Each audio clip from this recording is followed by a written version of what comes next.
Они знали вообще, кто вы в бригаде? Что вы герой русского мира, вы срывали украинский флаг. Все свое наше с собой. Все, давай, вот, пацаны заряженные.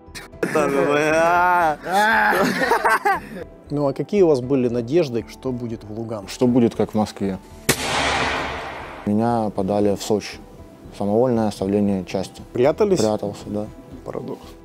Герой русской весны в Луганске прячется от русских властей в Луганске. Вы уголовник и по украинским, и по российским законам. Но Бандера же тоже сидел. Вы говорили, гражданская война, а командуют почему-то в этой, по вашим словам, гражданской войне российские военнослужащие. Я об этом до этого не задумывался, до этого момента. Ну, пока вас в мясной штурм не отправили. Отправляли по 2 человека, одели на нас эти матрасы, карематы. Что на вас надели? Карематы. Это по ощущениям, как будто бы ходить в бочке. Вот. Как в дебільному мультике. Друзі, вітаю! Непересічна подія. В полон воїнам батальйону «Свобода» 4-ї бригади Нацгвардії України здався один із героїв Руської весни. Людина, який зараз прямо знаходиться в санкційному списку Європейського Союзу разом з російськими генералами і іншими військовими злочинцями. Герман Прокопів. Його справжнє ім'я Лі Вон Чоль, громадянин України, який зрадив присязі. Він був українським військовослужбовцем, але у 2014 році перейшов на бік Російської Федерації. Саме Герман Прокопів зривав український прапор з будинку Луганської облради. Він був командиром бойового крила так званої Луганської гвардії. Це був один з загонів, які російські спецслужби використали для прикриття агресії проти України. Ну і тепер можемо вперше поговорити з ним ми. Смотрим видео. Апрель 2014 года. Мы с Беликом в Луганске на Украине приехали. Майдан, на Майдане. Приехали защищать украинский народ. Точнее, уже русский. Да. Центр Луганска. Вы узнаете этих людей? Да. Это ребята, ну, в принципе, я видео это помню. Это ребята из России, знакомые, с которыми познакомились. Вот. На данный момент Серега должен проходить службу в ВСРФ. Все свое наше с собой. Все, давай, вот, пацаны заряженные, ебать, хуля там. Да, тут вам не шутки, ребят. Это вы? Заряженные, ебать, хуля там.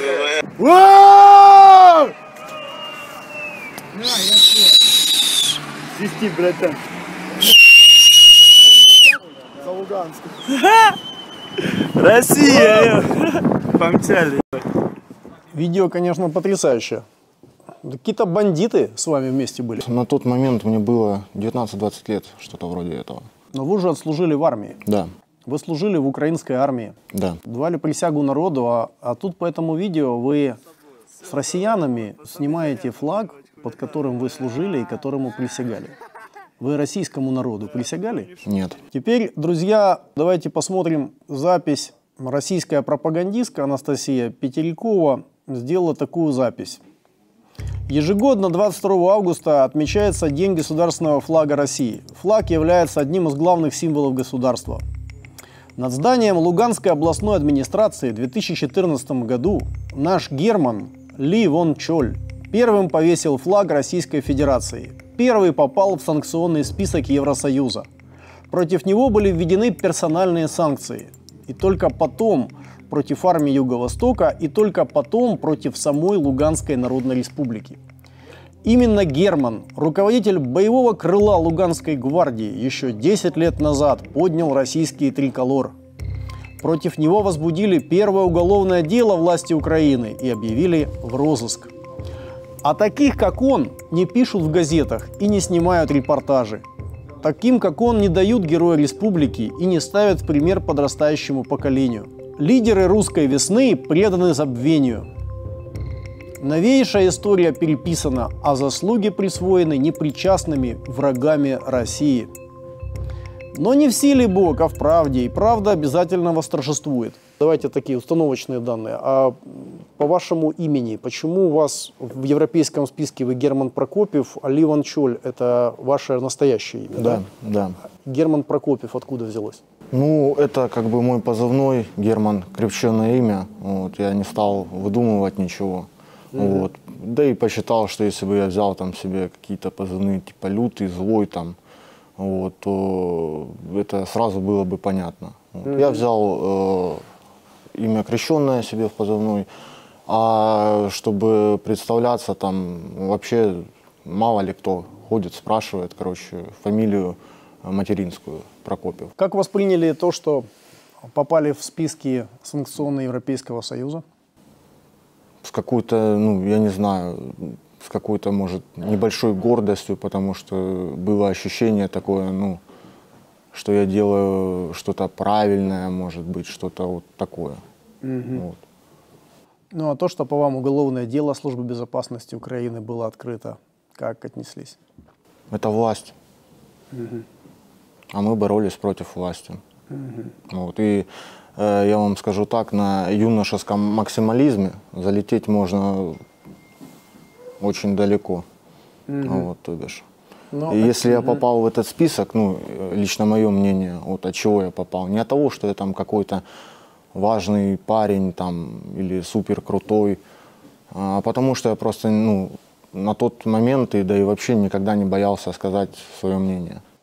Не боялись при Украине сказать свое мнение? Нет. А при России? Да и при России, в принципе. Ну, у нас же идет интервью, поэтому есть шанс проверить меня. Вот. На сайте Farvaters-Hid автор статьи Оля Хуг очень важное расследование сделал. Триколори в Луганську 2014. Farvaters-Hid установив імена причетных россиян. Это очень интересная статья, сейчас вы можете увидеть, потом ее открыть в интернете. На самом деле она показывает, что большинство участников антиукраинских так называемых протестов это были граждане Российской Федерации, а не местные украинцы. То есть вот эти все активные действия, большая часть людей это все граждане РФ. То есть люди, которых абсолютно не случайно Российская Федерация направляла в Украину для того, чтобы организовать провокации и создать повод для ввода российских войск. Но, безусловно, вся эта российская агентура она могла бы действовать без содействия предателей, к сожалению, с нашей стороны. Расскажите про события все-таки того, как вы стали на путь предательства Украины. Расскажите, как вы встретились с россиянами, почему в вашей группе были только россияне? Вот эти почему? вот люди, расскажите нам про них. Не только россияне, там вот паренек с Луганска. У встановленні прапору на Луганській багатоповерхівці в центрі міста беруть участь 5 осіб, оператор та 4 виконавці. Было 5 человек.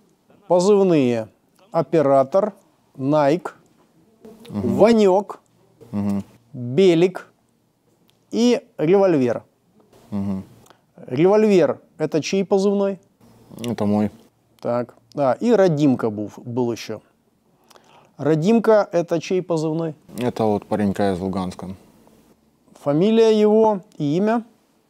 Этого я уже не помню. Если бы мы с ними поддерживали связь, возможно бы я и помнил. Страница зарегистрирована как Стас Федюк. И вы с этим человеком служили вместе. Вот это он и был. Стас Федюк. Да. Тут фотография. Когда была сделана? Это демобилизация наша была. Это тоже военнослужащие 79-й бригады Да. до 2014 года. Срочная служба. Да.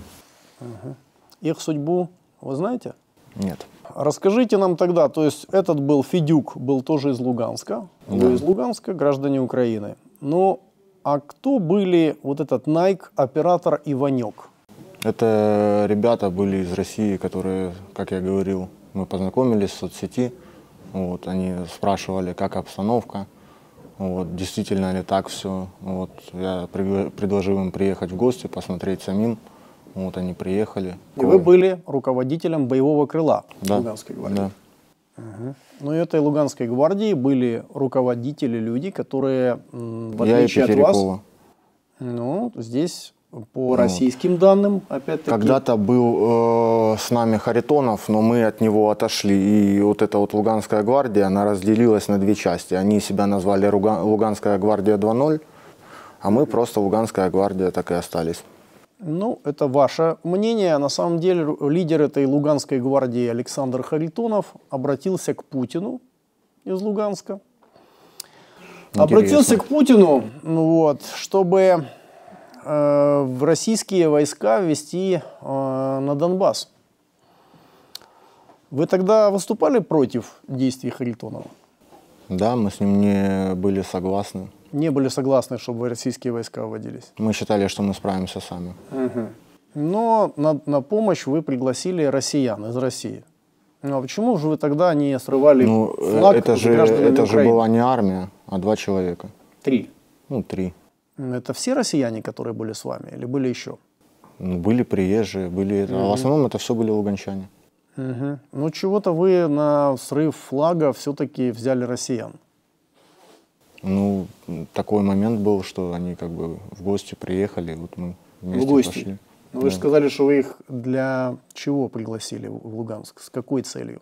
В гости, погостить? Либо Ну, вы их с погостить, пистолетами? ознакомиться вообще с обстановкой, что тут С происходит. пистолетами вместе приехать. Вот. Это пистолеты были наши.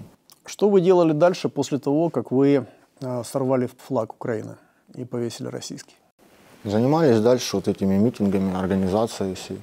Вот. Ну и в принципе все пошло по чуть-чуть на спад, потому что появились, ну, начались захваты зданий, все вот это. Мы, получается, захватили, ну, луганчане, короче, здание, вы знаете, администрации, СБУ.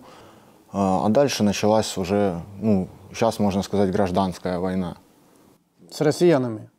У вас же там россияне везде были. Не везде, почему? Ну, А оружие доставали откуда? оружие это уже командиры доставали. Сами по себе. Вы ничего не в курсе, да, не знаете ничего. Понятно, что какое-то оружие, скорее всего, из арсеналов СБУ, МВД. Танки, там, гранатометы. Не, Вот ну- у вас на фотографии тут гранатометы. Это что, тоже в арсеналах МВД гранатометы или в СБУ были гранатометы, с которыми фотографировались тут? Возможно. с товарищем? Да? В 2020 году. Вы В конце концов, Вот вы на фотографии в 2020 году. У вас откуда это все вооружение, гранатомет РПГ-7 в 2020 году? ну, это уже выдавали в армии. Вот, получается, когда создали народную милицию ЛНР. Вот. Откуда простому солдату знать? Ну, вы не простой солдат. А где сейчас те 5, которые вместе с вами, Вешали какова их флаг? судьба? Да, срывали вот- украинский флаг и вешали российский. Вот этого я не знаю. Я говорил про одного, Серега его зовут. Он крайний раз, когда мы с ним общались, был военнослужащим Российской Федерации. Вот, соответственно, ну, дальше я его судьбу не знаю. Ну, чё же навряд они ли служит. срывать флаг все приехали к вам, а служить с вами не пошли. Странно. Не их война. Друзья, у вас интересные. Вы, по сути, один из тех людей, которые привели русский мир в Луганск. Расскажите про жизнь в Луганске, какую вы с вашими товарищами организовали. И как вообще уровень жизни, уровень зарплат после того, как вы Украину свергли все-таки и привели россиян. Как россияне вам организовали там, какие условия жизни, какая была зарплата. Ваша мама работала учительницей, да? Где сейчас мама живет? В Луганске. Какую пенсию получает мама? Ну, небольшую. Ну, сколько вот сын все-таки доборолся до прихода России, и, очевидно, мама должна какой-то ощутить от этого какую-то пользу. Вот интересно, сколько же вы маме, какую пенсию организовали своими действиями? Около 15 тысяч. 15 тысяч рублей, да? Мгм. Да. Что еще вам и вашей семье дал русский мир? Может быть, вы какие-то получили еще квартиры, награды, ордена? Что у вас, чем вы отмечены за то, что вы захватывали власть в Луганске? Да, в принципе, ничем. Сколько вам платили зарплату? Ну, на тот момент я проходил службу по контракту. Вот, то есть это на тот момент было около 15 тысяч рублей тоже. 15 тысяч рублей, да? Да. А работать мирным трудом, такая мысль не приходила вам в голову? Да приходило, но как бы уволиться проблематично. Ну, вам это нравилось? Я не скажу, что мне это нравилось, потому что как бы человек, который был на войне, чтобы ему это нравилось, он должен быть больным. Ну, вы воевали 10 лет, может быть, вы тоже больны? Ну, да нет, вот. Просто я-то шел опять-таки сначала за идею, вот, а потом для меня это стало просто работа, потому что в мирной жизни я себя не нашел. Вот, то есть, ну, вот так вот. Ну, вот. Уровень жизни достаточно, в принципе, невысокий. Угу. То есть стоило вот Россию привлекать для того, чтобы такой себе организовать уровень жизни для своих? Это просто нищенские условия. У вас зараз мама получает нищенскую пенсию, сейчас вы ей денег давать не будете. Вот, и все. Всегда нужно надеяться на лучшее. Ну а какие у вас были надежды, когда вот вы Украину, вот, снимали украинский флаг, вот вы ж что-то говорили там, другим своим маме говорили, своим друзьям, товарищам. Вы чего ожидали? Что будет в Луганске? Что будет, как в Москве? Да. Насколько сильно это от Москвы отличается вообще? Были в Москве? Довольно сильно. Да. Тут про ваше участие в боевых действиях интересно для вас. Как было организовано ваше подразделение, которое организовывало нападение на украинские воинские части? Кто раздал вам боевое оружие? Командовал Андрюха Чечен, вот лично, он принимал участие, который погиб. Вот, соответственно, после него пост занял Миша Чечен. Вот, но это все были луганские. Вот. Он тоже погиб, Миша Чечен. Собрали оружие, ну о какой армии, какой подготовке можно говорить. Выдали оружие всем и пошли. Какое оружие выдали? Автоматы Калашникова, гранатометы. А минометы? Минометов не было у нас, вот это вот я точно знаю. Да вы что? А вот есть видео, где вы с минометом. Верно. Видео. Сепаратисты, Луганск. Сепаратисты для обстрела аэропорта используют миномет. Смотрим.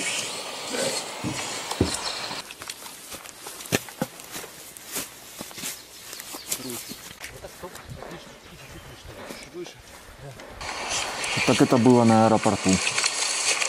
Да. Вот. Это начало июня 2014 да, года. А мы говорим сейчас про станицу. Ну откуда вы взяли миномет? Вы Вот только что мне я говорили. Вы только что говорили мне, что вы пользовались оружием, захваченным в МВД и СБУ. Да. А миномет вы откуда взяли, Герман? Вы же хотите сказать, что в СБУ лежали минометы? Ну, вот этого я знать не могу, поскольку я там не был в этих закромах. А миномет, если взялся, откуда, ну, откуда мне знать? Вы не знали откуда? Нет, я знал, как им пользоваться. То есть вы были командиром минометного расчета? Скорее, инструктором. Ну, тут вы непосредственно принимаете участие, вы обстреливаете украинских десантников в аэропорту Луганск. Тех людей, с которыми вы еще недавно служили в одной армии, которых вы предали, и вы сейчас их убиваете, вот вы стреляете по аэропорту Луганск, не по кому-то еще. А там находились украинские десантники, и вы по ним сейчас ведете огонь. Но десантники были же вооружены, правильно? И я ж назвал это гражданской войной. Ну, вы это назвали гражданской войной. Только по закону это не гражданская война. Если вы берете оружие, которое вам выдает Российская Федерация, боеприпасы, да, минометы, потому что... Я не уверен, что это выдавала Российская Федерация. А кто что вам выдавал? Командиры привезли, спросили, кто умеет пользоваться. Ну, откуда оно могло взяться? Возможно, захваченное. Ага, понятно. То есть, так, делаете вид, что вы не знаете, откуда могло у вас быть оружие, да? То есть вы 10 лет служили в российской армии, и вы не знаете, откуда у вас оружие было? Нет, ну когда уже создали НМ, ЛНР, то, ну, понятно, что были какие-то поставки. Что это за воинское подразделение, в составе которого вы сейчас стреляли из миномета? Это все со станицы. Тогда были у нас как бы группы бесконтрольные. То есть вся Луганская Народная Республика, все ополчение, вот это вот, оно было разделено на группы. Ну, вы мне сказали, что вы стояли на станице со стрелковым оружием. Здесь получается, что вы стояли не на станице, а под Луганским аэропортом с минометом. Это мы выезжали, мы не стояли там. Куда вы еще выезжали и с каким вооружением? Давайте сразу, чтобы я не искал другое видео. Ну вот в феврале 2015 года на Калиново мы выезжали. На Калиново? Вот это, кстати, фотография, где вы показывали с гранатометом. Так. Вот, да. Вот она сделана на Калиново. То есть вы принимали участие в Дебальцевской операции? Да.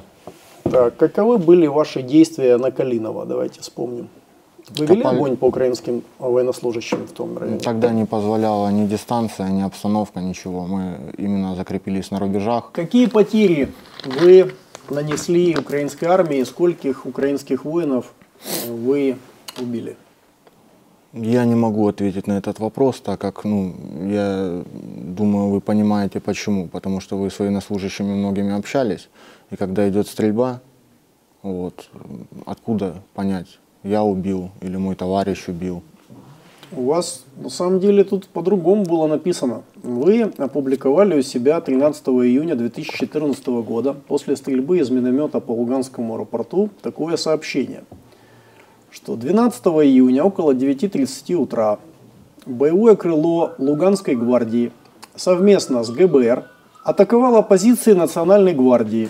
В ответ противник нанес удар по населенному пункту Камышовка. Однако единственный выстрел фашистов из 120 миллиметрового миномета был пресечен ответным огнем.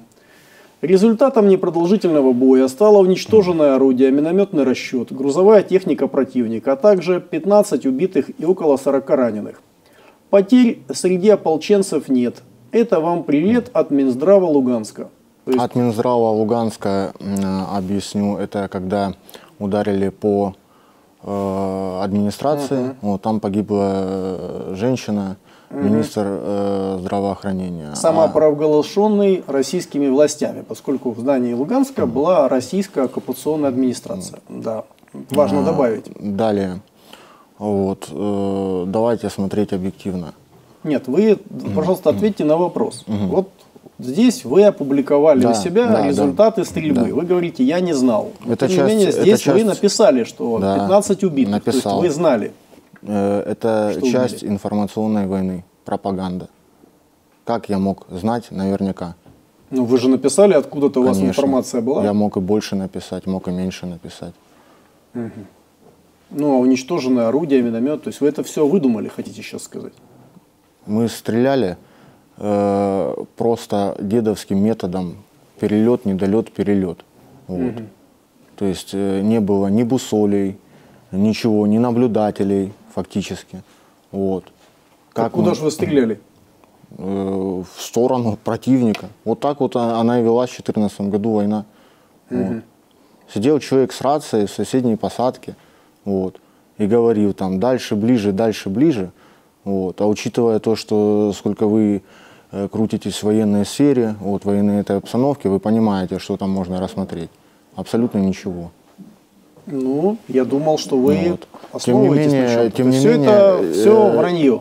Ну, получается, может и не вранье. Возможно, там были и убитые, и раненые. Но информационная война тоже война. Так, ну видите, вы недостаточно тут откровенно рассказали. Видите, вы говорите, что это был только чечен. А здесь вы пишете, что вы проводили операцию совместно с группой быстрого реагирования. Да. То есть вы забыли упомянуть это подразделение. Возможно, а я вас как раз спрашивал про него. Это было 10 лет назад. Расскажите, кого вы знали в группе быстрого реагирования, которая потом стала составной частью 4-й мотострелковой бригады ВСРФ. Знал до того, как он погиб, Сан Саныча. Вот. Ну, по мне, так довольно грамотный мужик. Фамилия как этого Сан Саныча? Фамилию не помню, если напомните, я скажу, она Беднов. или нет. Да, по-моему, да. Вот. Вот. С ним погиб мой друг Валентин тоже. Расскажите, при каких обстоятельствах, когда это произошло? Это произошло в канун Нового года. Вот. Как мне стало известно, то они на мину какую-то наехали. Вот. то ли в Свердловке, то ли где-то там. Вы Не в городе. шутите? Видео есть, как их расстреливают из гранатометов на окраине Луганска. Ареста не было, сдаться команды никакой не было. Арестовать есть множество мест, где можно было арестовать нашего командира. И по его приказу ребята обсложили оружие. Это была чистая зачистка. Грубо говоря, по-народному, чтобы всем было понятно, это было убийство. Вы хотите сказать, вы не знали этого? Видео я не видел, но слышал про то, что, возможно, это из-за ссоры с Плотницким. Вот. Но мне говорили, что это была мина, вот. Возможно, заложенная специально. Во всех российских источниках, если вы даже откроете Википедию, все российские Стрелков, Гиркин пишут о том, что Беднова расстреляли кто? ЧВК «Вагнер». ЧВК «Вагнер». Вы это знаете, это произошло на окраине Луганска. В этой операции принимала участие бронетехника «Вагнера», не просто мина. И это знает весь Луганск, потому что это было на дороге, на въезде в Луганск. Мне говорили, что он был не в Луганске, а в Свердловке. Вот. Ну, и вместе с охраной его ликвидировали, конечно. Русский мир ликвидировал тоже одного такого, как вы, так скажем, героя русской весны. А в чем причина конфликта была Беднова с Вагнером и Плотницким? По моим просто наблюдениям, мне показалось, что он полез в политику. Вот. Потому что тогда, ну, просто прикинув, можно прийти к такому выводу, что когда были выборы между Плотницким и Бедновым, он же тоже баллотировался. Вот. Соответственно, ну, предпочтение, как мы видим, было у Плотницкого. В составе какого подразделения, какой воинской части вы принимали участие в Дебальцевской операции? Ну, это, получается, уже тогда была 2-я бригада, вот, 11-я БТРО. Так, кто командир был? Миша Чечен. Миша Чечен. Миша Чечен был командиром батальона, либо командиром бригады? Он был командиром батальона. Командиром батальона вашего, 17-го. Он с самого начала, вот еще с 14-го года был. Угу. Михаил Кищик, позывной Миша Чечен, подполковник Вооруженных сил Российской Федерации. Ликвидирован в апреле 22 года, уже во время полномасштабной войны. Да.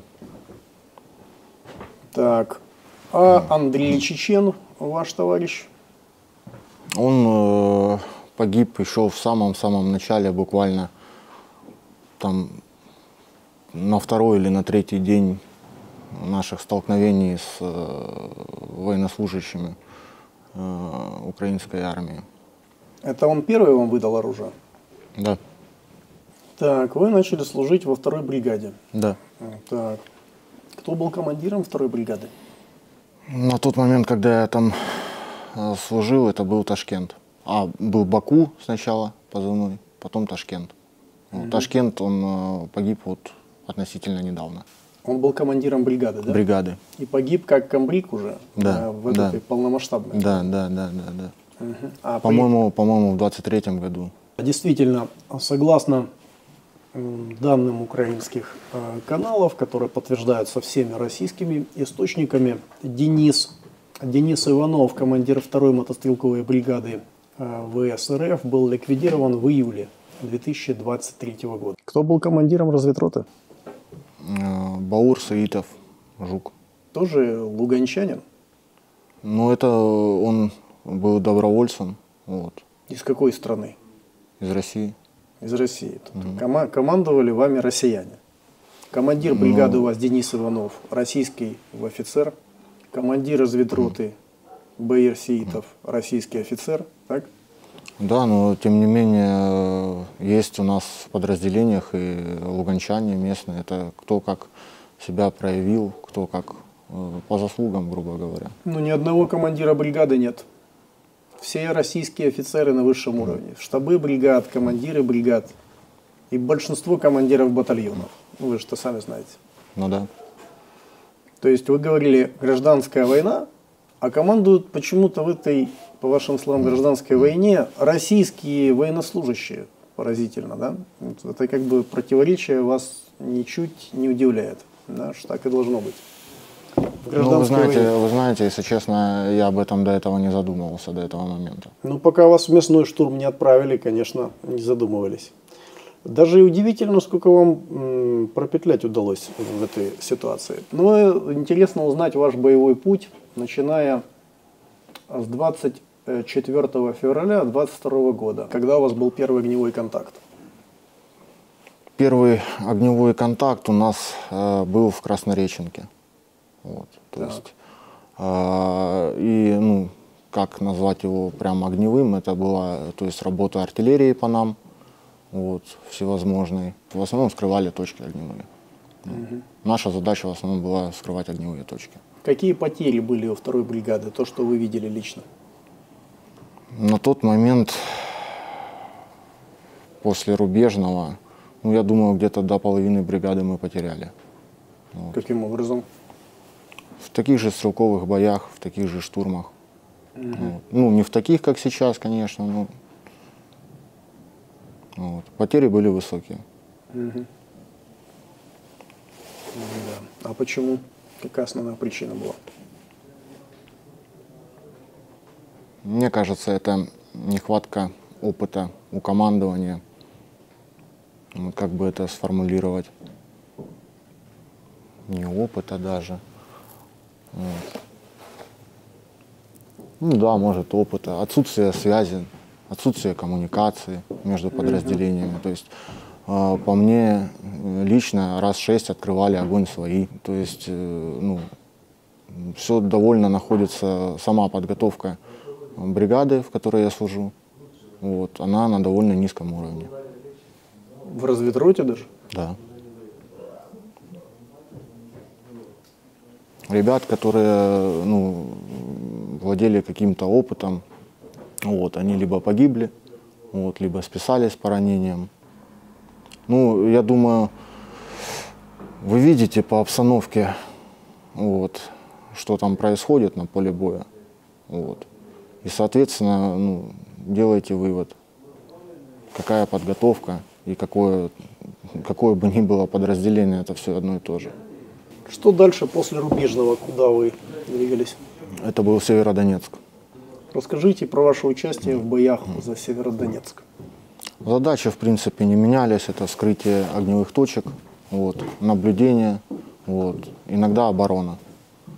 Вот, то бишь мы двигались через карьер с Александровки, там был карьер такой, вот, через лес. Вот. В основном там работала как бы мобильная рота, вот, там тоже высокие потери у ребят были, вот, ну и наша. Так, ну и дальнейшее действие? Вот. Дальнейшее, потом я знаю, что туда 3-й батальон заходил, вот, там ребята попали в плен, вот, их там взяли в плен. Нашу группу пока не трогали. После Северодонецка какие были действия вашей группы и ваши лично?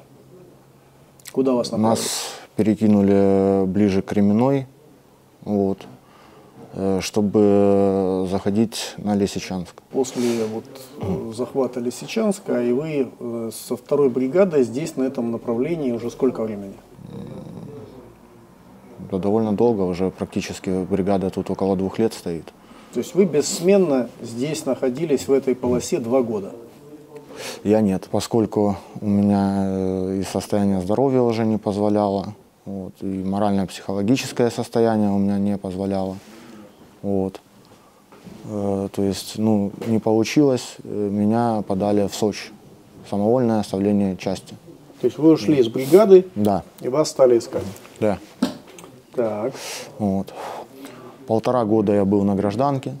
Вот. Прятались? Прятался, да. В Луганске? Да, да. Вот. Герой русской весны в Луганске прячется от русских властей в Луганске. Спустя 8 лет. Вообще парадокс. Просто апофеоз русского мира.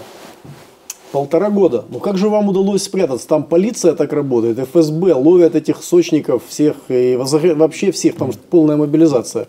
Мужчин на улице нет. Как вы выживали в Луганске? Ну почему? Есть мужчины? Можно было ходить, вы документы не предъявляли. Нет. Не попадался просто. А деньги вы на жизнь откуда брали? Деньги, получается, ну, подрабатывал А где можно подработать сочинцу в Луганске на сейчас? стройке. На стройке? Да. А какие стройки берут людей без документов? Частные фирмы, частные организации, вот, которые там где-то кровлю сделать надо. Что стало поводом, почему вы все-таки ушли в Сочи? И что командиры такое сделали? Потому что без ваших слов просто видно, что вы просто решили отдохнуть с семьей и побыть в Луганске. Начались вот такие вот штурмы, как вроде того, как я попал в плен. Вот. Ну, а какой был штурм конкретно вот в ноябре или в октябре 22 года, после которого вы решили уйти? Ну вот это было в посадках за НПЗ. Вот, то бишь у нас не было достаточной поддержки ни артиллерии, ничего. Командование не реагировало на то, что мы говорили, вот там оттуда танк работает, оттуда-то артиллерия по нам работает, вот нам нужна поддержка. Люди гибли просто вот на месте и все. Потрясающе. Вот это да. Что произошло, почему вас все равно загребли в армию? Как это вы так вернулись защищать Россию после Сочи 1,5 года? Ну, меня нашли, где я живу. Вот. Приехали, забрали с бригады, вот, отвезли в Следственный комитет, завели уголовное дело, отправили сюда. Били при задержании? Ну, не сильно, но жесткая приемка была, вот это именно у тех людей, которые меня забирали. Вот. Мне не дали передать жене ни ключи, она осталась ночью в 10 часов вечера, в начало 11-го. С ребенком, вот, без ключей у дверей. Вот, я говорил им, типа, дайте мне хоть ключи передать. Они, не, поехали. Вот. То есть, как это происходило примерно? Ко мне подошли, вот, мы зашли в подъезд, я с коляской был, с ребенком. Спросили, ты такой-то, такой-то, Леон Чоль? Я говорю, да. Они, пойдем, я говорю, а документы? Вот, покажи сначала, кто ты такой. Вот. Ну, они меня заломали там. Они знали вообще, кто вы в бригаде? Что вы герой русского мира, вы срывали украинский флаг вообще? Я же вам говорю, что вы сильно преувеличиваете мою значимость. Меня отвезли сначала в комендатуру, вот, я там посидел. Потом в Следственный комитет мне сказали, что вот так и так уголовное дело открывается. Вот. Я говорю, хорошо. Вы уголовник и по украинским, и по российским законам. Потрясающе. Да. Вот это да. В розыске и там, и тут.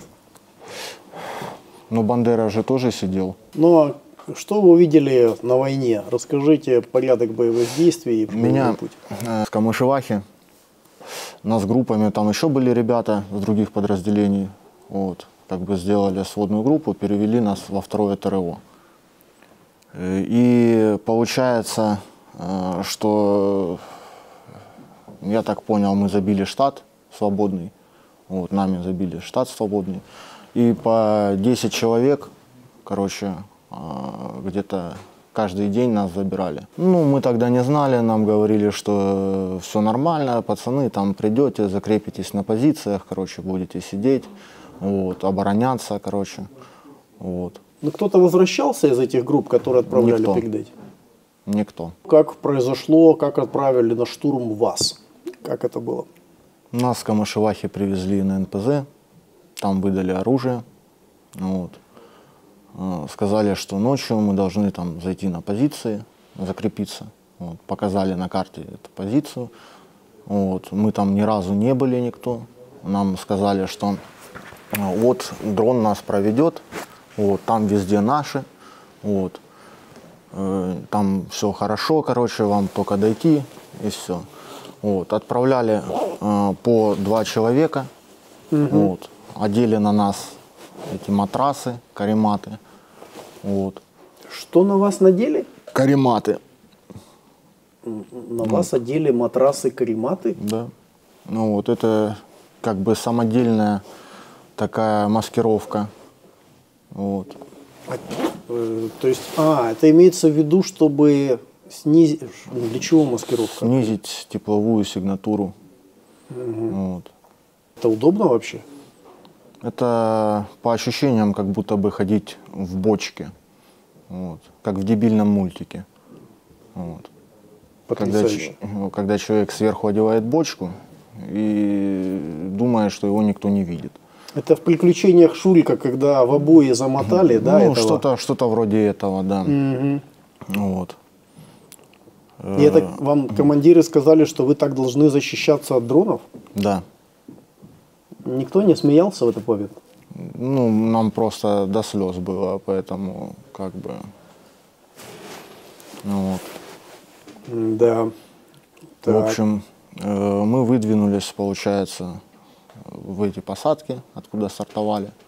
То есть это вы Это все довольно- оружие у вас? Что у вас было из снаряжения? Как вы были заряжены? Рюкзак, в нем была бутылка с водой, банка тушенки.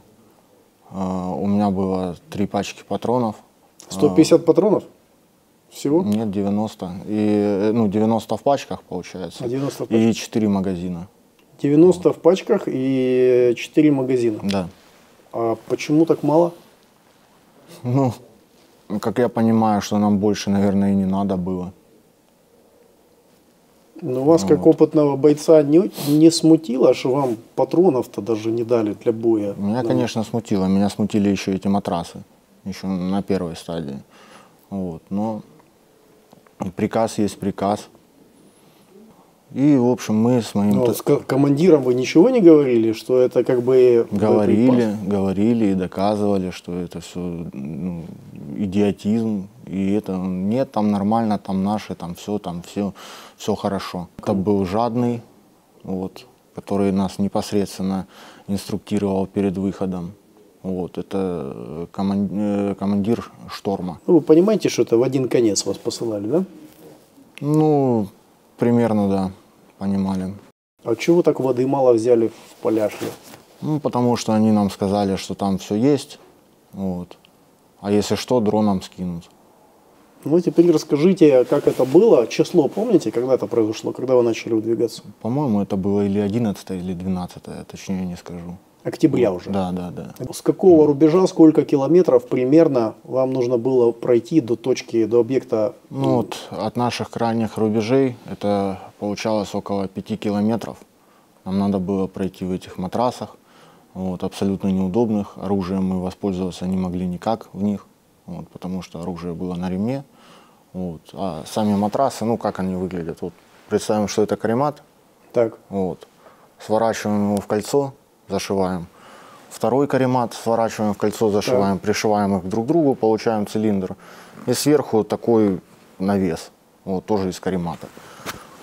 Вот. А как вы видели, куда вы идете? Никак. Нас корректировали дроном по рации. Подождите, прорези были у вас для глаз? Были, но ночью это... То есть у вас были прорези для глаз, и вы, как вы несли этот каремат на себе? Я держался, они сверху были обшиты массеткой. Я вот так сверху придерживал за массетку, чтобы он с меня не свалился. Потрясающе. Просто поразительно. Вы не фоткали, не снимали на видео себе? У нас забрали телефоны и документы перед выходом. Не было телефонов? И вы и как вы ориентировались на местность? У вас что, не Нас было? вели дроном и по рации. Только по дрону? Да. Радиостанции выдали вам? Да, 1 на 2. Потрясающе. Так, расскажите, пожалуйста, как происходило выдвижение, сколько бойцов было у вас в группе? Я и мой друг детства Леша Титаренко, он погиб. А Леша Титаренко как попал с вами вместе в одну группу штурмовую? Он тоже был, его забрали в разведроту, потом на Камышеваху перебросили. Вот. И, в общем, нас с ним 2 отправили. А он тоже оставил самовольную часть? Да. Когда вы вышли, это было утро, день? Уже начинало светать. Ну, вот. Нас оставил дрон, сказал, посидите в посадке. Сейчас я вам скажу, что делать. Вот. Сейчас я улечу, там прилечу, вот, и улетел. Вот. В посадке, говорит, сидите. Я ему говорю по рации, что посадка лысая, нас видно. Вот. Ну, это продолжалось где-то минуту. Вот. Потом я услышал, что над нами завис дрон. Я у него спросил, он ли над нами висит. Он сказал, что он улетел уже. Вот. Соответственно, я услышал щелчок и взрыв. Это был сброс. Я ему сказал, короче, что по нам идет работа. Вот. Начал вылазить из этого матраса. Вот. Еле вылез. Потом освободил Леху. Достал нож, разрезал этот матрас. Мы начали убегать от дронов, от сбросов, потому что сбросов было много, дронов много, просто тучи. Он не мог понять, что нам делать. Вот, говорил там, то туда бегите, то туда. Я говорю, нам надо укрытие, мы ничего не знаем на этой местности, куда идти, куда бежать. Вот, стойте там, садитесь под деревьями, а деревьев-то нет. Их нету просто. Укрыться негде, спрятаться негде. Вот, чистое поле, кругом лежат трупы. Чьи трупы? Военнослужащих 123-й бригады. Много их там было? Очень. Это те, кто перед вами заходил, вот эти предыдущие группы? Да. В общем, мы бегали вот так вот минуты 3, наверное, от дронов. Потом еще один сброс. Вот. Леха получил ранение. Он нашел там какой-то маленький окопчик, закрытый ветками. Вот. Сказал, что, короче, больше никуда не пойдет. Вот. Я ему говорю, пойдем со мной. Вот. Надо спрятаться, надо укрыться. Он говорит, я никуда не пойду, я остаюсь тут. Сказал, что ему попало в спину сильно. Ну, ходить он еще мог, но сказал, что отказался идти, короче. Вы осмотрели его рану? Вот. У нас не было времени, это все было вот непосредственно под сбросами, под работой дронов. В общем, я пошел искать укрытие, нашел траншею, вот, которая вела к этому утюгу. Вот. Там нашел, получается, был окоп, вот, накрытый досками. За мной летел дрон, еще сделал несколько сбросов, потом еще. Вот. И жадный мне говорит, он, получается, уже на дрон, ну, на новом дроне прилетел, говорит, что ты мечешься, короче, это самое, ну, прыгай в окоп. Он вот. с юмором такой парень, да? Так, ну, да. Смотрит, как вы бегаете, уворачиваетесь, и так это. Да. Что ты мечешься, Вот. действительно. Угу. В общем, ну, я подождал, пока на меня, ну, сделают еще один сброс. И когда я увидел, что дрон улетел, ну, вот, дрон ВСУ улетел, вот, я спустился в траншею, вот эту накрытую. Вот, я так понял, что, короче, меня заметили все равно, куда я спустился, потому что еще была куча сбросов на меня, прилетело несколько FPV-шек. Я потерял связь полностью, вот, то есть мне никто не отвечал на рацию. Вот. Я спрашивал, что делать, где укрытие, куда идти, где кто, а рядом никого не было. Я остался один. У меня не было ни воды, не было ни еды, потому что рюкзаки мы сбросили, когда бежали от дронов. Вот. Потом прилетела еще FPV-шка, вот, я потерял сознание. А когда очнулся, это ночью пришли бойцы «Свободы», предложили сдаться в плен. Я сдался. Это сколько времени вы там находились сами на этой позиции? Это все примерно меньше суток. Вот. Наших там никого не было, вот, только мертвые. За сутки никто не пришел к вам на помощь? Нет. А то, что жадно обещал вам скидывать продовольствие, воду с дрона, он выполнил? Нет. Не было ни связи, не было ничего. А он потом перестал выходить на связь просто? Как это произошло? Я кричал ему в рацию, вот. Ну, ответом мне была тишина. Да. В дальнейшем в плену мне стала известна судьба Лехи, вот, что он погиб. Вот. Соответственно, я на той позиции остался, вообще был один. Единственным живым человеком. Потрясающе просто.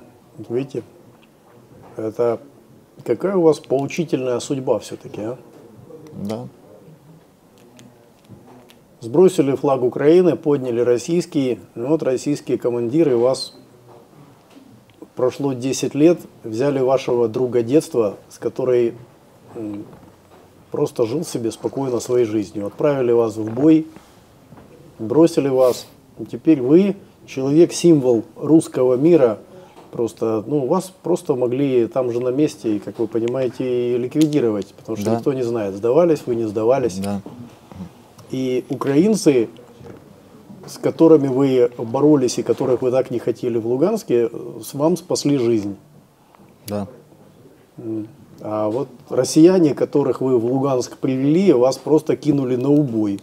Вы понимаете, что вы просто вот были то самое пушечное мясо, про которое все вот в интернете пишут? Да.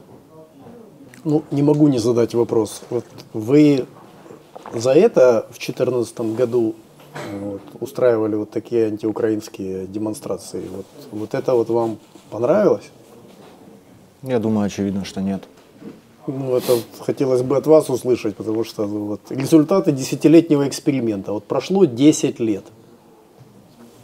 Это, вот, как вы оцениваете вообще то, что вы за эти 10 лет прошли? Это стоило ради этого вот, своими русскими друзьями скидывать украинский флаг?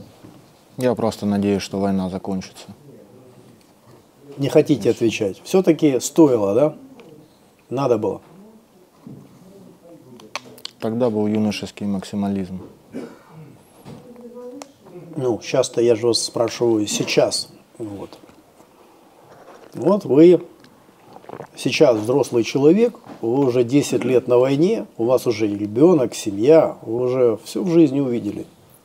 Ну, и вот сейчас, например, вас перебрасывают снова в Луганск, 4 марта.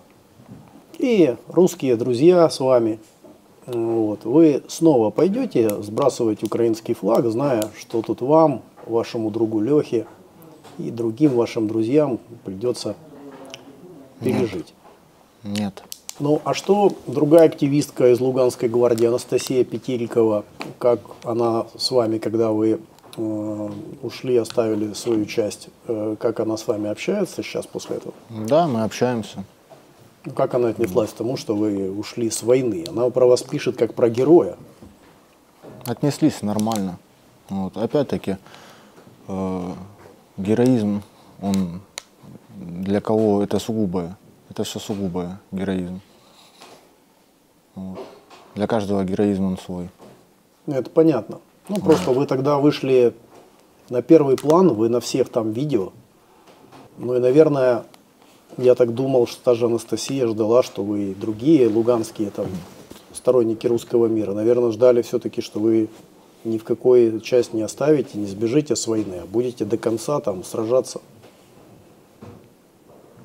Так я и сражался до конца. Часть все-таки на 1,5 года оставили, товарищи. Да, оставил, у меня были на то свои причины. Угу. Я тоже человек. У каждого свое мнение, каждый сделал свой выбор. Вот. Я свой выбор сделал. Вот. Вы сделали свой выбор. Вот. Все делают свой выбор, но не все при этом нарушают законы страны, в которой живут. Вот в чем у нас с вами разница. Да? Я же не срывал флаги какой-то другой страны, либо флаги своей страны. В плане морали, вот вы знаете родителей вашего друга детства, которого... Да. Да. Как их зовут? Я не помню по именам, я с детства их помню просто.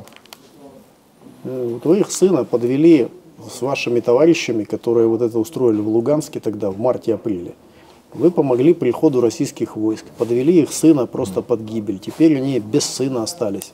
И многие другие люди с Луганска, беженцы, вот. У меня в Киеве тоже друзья с Луганска.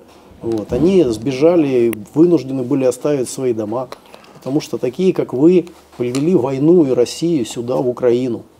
И я не знаю, понимаю это все, но опять-таки вы слишком преувеличиваете мою роль. Я просто был молодым человеком, который вот, молодой, вперед, революционная романтика и все такое. Ну, вы Я не боялся просто сказать то, что я думаю. Вот. сказать свое мнение. Но вот при Украине вы не боялись сказать. Вы при России боитесь сказать, Ну, да? я же сказал. В плену в Украине. Вы сейчас снова в Украине. Вы в Украине это говорите. Так Вы дело это в том, России что должны были сказать? и в России бы до этого дошло бы тоже. В России до Когда этого бы дошло? тоже Вас на убой послали. Вы не должны были вернуться из этой атаки. Когда бы у вас оно дошло в России? Вы молча, покорно взяли 4 несчастных рожка, повели друга детства на убой. И просто там вам украинцы, снова-таки, после того, что вы совершили, спасли жизнь. Но могли этого, конечно, и не сделать. Вот, но украинцы по факту спасли вам жизнь. И командир жадный вам на помощь не пришел. Вы не думаете, что, знаете, не перед всеми, но вы не хотели бы перед своими земляками, луганчанами, которые не были с вами согласны, которые хотели, чтобы была Украина, не хотели бы перед ними извиниться? Или Я вы бы считаете, хотел. что это правильно? Ну, опять-таки, вот у каждого своя идеология, у каждого своя дорога. Почему в Луганске, в Донецке получилось, да, вот, то есть получились народные республики, а почему не получились, допустим, в Харькове, вот, хотя он тоже граничит с Россией. Почему в других областях? Потому что как бы люди, ну, большинство было за Россию, вот. Получается. Может быть, потому что командир вашей бригады Денис Иванов вместе с тысячами других российских военнослужащих приехали в Украину, выдали вам российские минометы, российские танки, на которых вы фотографировались, миномет, с которого вы стреляли. И поэтому у других людей, украинских, не было возможности проявить свободу слова, выйти на демонстрацию. Может быть, потому что вы своими российскими друзьями на этом видео смотрите на украинскую демонстрацию, говорите, вот, идут пидоры, это ваши слова, да? Но будем по ним стрелять. И вот поэтому, наверное, может быть, не все люди были готовы, как вы, вот так вот по-бандитски просто действовать. Вам не приходило это в голову? Возможно, но опять-таки взять Харьков. Там, где большинство побороло, вот, осталась Украина. Вот в Харькове, вы, я думаю, наслышаны, тоже был же, хотели Харьковскую Народную Республику. Мы здесь с вами говорим о вас, о вашей собственном поведении. Да, везде были люди, везде что-то произошло, но это вы пригласили российских граждан в Украину, вы конкретно, не другие луганчане. Ваш друг Леха, который остался навсегда в этой посадке под Спорным, да, ваш друг Леха не приводил, а вы привели. Значит, вы о чем-то думали, планировали будущее, думали, что будет дальше. И вы после того, как это сделали, вы воевали 10 лет. То есть вы уже не были маленьким мальчиком. Романтическая романтика, я думаю, у вас уже, когда вы на второй контракт пошли в 2019 году, уже у вас не было. И вы уже знали, что такое война, и добровольно за все это воевали. А погиб за вас Леха и десятки тысяч других людей. Все это из-за того, что вы тоже участвовали в этих действиях. Я поэтому, зная очень многих луганчан, которые были вынуждены оставить свои дома в Луганске, я вам задаю вопрос. А вы не хотели бы извиниться перед людьми, которые не собирались там никого убивать, приглашать каких-то иностранных граждан для того, чтобы свергать украинскую власть? Вы перед ними не хотели бы извиниться? Я хотел бы. Мне жаль, что кому-то пришлось оставить свой дом, вот. Что у кого-то там нарушились планы какие-то на жизнь. Вот. Но жизнь люди потеряли. Десятки тысяч людей потеряли жизнь. Для вас это была игра, 10 лет. Вот. А потом, видите, когда вам стало плохо на войне, вы с нее просто сбежали. А другие люди не смогли сбежать. Навсегда в этих посадках погибли.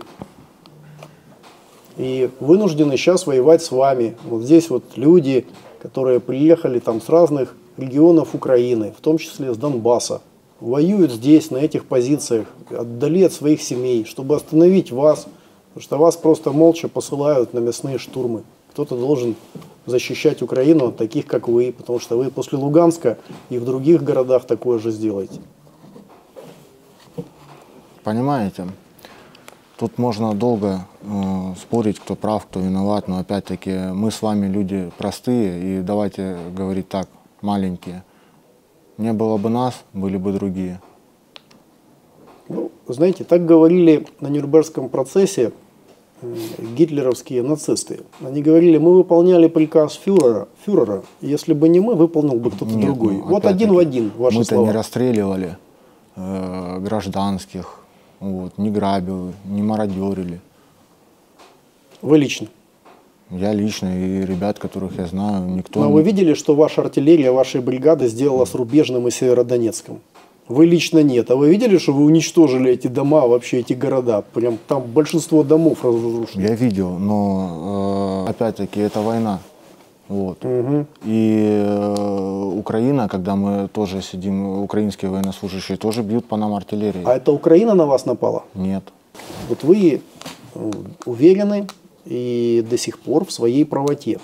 Вы уверены, что вы делали правильно, и что вы, я вам задал вопрос, повторили бы вы то же самое 10 лет назад, вы не сказали нет. Вы повторили бы. Да, я правильно делаю вывод? Я не могу ответить на этот вопрос, потому что сложилось так, как сложилось. Поэтому и возникает вопрос вообще, да, вот ваших жизненных целей. Вы тогда шли до конца, вы в этом уверены. И тем не менее, когда нужно было сражаться, вы все равно сдались в плен. Вы знаете, что российские военнослужащие, многие, они вот подрывают себя гранатами, до последнего стреляются. Это все российская пропаганда показывает, что вот молодцы, за Россию погибли. У меня тогда возникает вопрос, почему же вот вы говорите, что нужно было идти вперед, а здесь вы решили все-таки сдаться в плен? А какой был выбор? Ну, сражаться за русский мир, вы же его сюда привели, на Луганщину. Сами. Вы для чего его привели? Чтобы потом прийти украинцам сдаться в плен?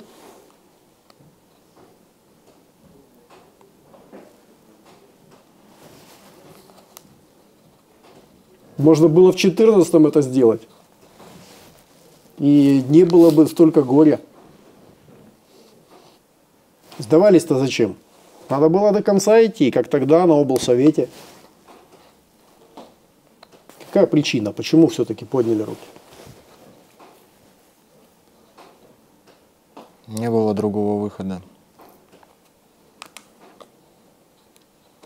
Ну, бой принять. Вы же с автоматом туда пришли. Не знаю, как ответить на ваш вопрос. Пытаюсь сформулировать. Подождем. А кто не хочет жить, скажите? Вы сами сказали, есть причина и следствие. Да. Вот. Тут выбор, который я сделал тогда, вот.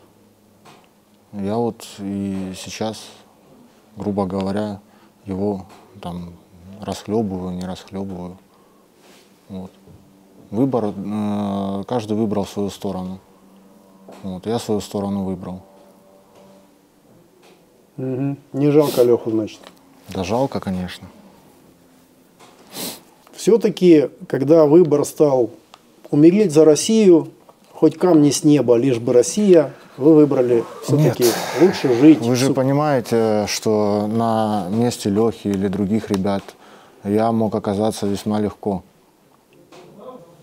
И если бы кто-то из ребят сдался в плен в такой ситуации, вот, я обоими руками за, вот, потому что я против смертей. Причем с любой стороны.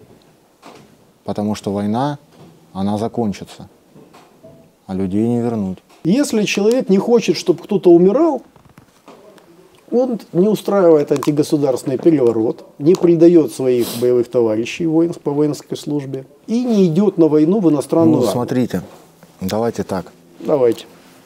Майдан. Да? Я помню, когда по Майдану, там, по демонстрантам открыли огонь. Да, это были граждане Украины в центре города Украины, да, в столице Украины, понимаете? То есть в чем разница? А вы-то сюда привезли иностранную армию, и вы, по сути, стали с партией регионов, которая открыла огонь на Майдане, вы с ними стали в один ряд в Луганске. Партия регионов хотела вернуть власть под прикрытием Путина, Лидер партии регионов Янукович обратился 1 марта к Российской Федерации с призывом ввести войска в Украину. Это транслировали все каналы. И потом таких людей, Ну, как никто же вы, войска не вел. и потом таких людей, как вы, послали 4 марта спровоцировать эту ситуацию, установить флаг России. А потом зашли российские войска. И вы прекрасно знаете, что российские войска, тот же ГБР Бэтмен, Беднов, которого вы знаете, в охране которого ваш друг служил, вы знаете, что руководили там россияне, ликвидировали его россияне. Я понимаю, что Украина злая на нас. Да, потому что предупреждали, что тогда этого не нужно делать. Не нужно приглашать врага к себе в дом. Вы это сделали. Вы один из тех, кто в первых рядах приглашал сюда Россию. Вот. Теперь такой результат ваших действий. Можете обратиться сейчас к вашим товарищам, к маме, сказать им несколько слов, сказать, почему вы выжили вообще. Мам, привет. Я тебя люблю, Лену люблю, дочку люблю. Вот. Очень скучаю по вам. Вот. Надеюсь, вернусь. Хочу передать привет Жадному, Чугуну. Вы хоть спать спокойно будете потом? И еще некоторым людям, которые нас отправляли. Мы обещали, что мы вернемся. Дай Бог, чтобы вернулись.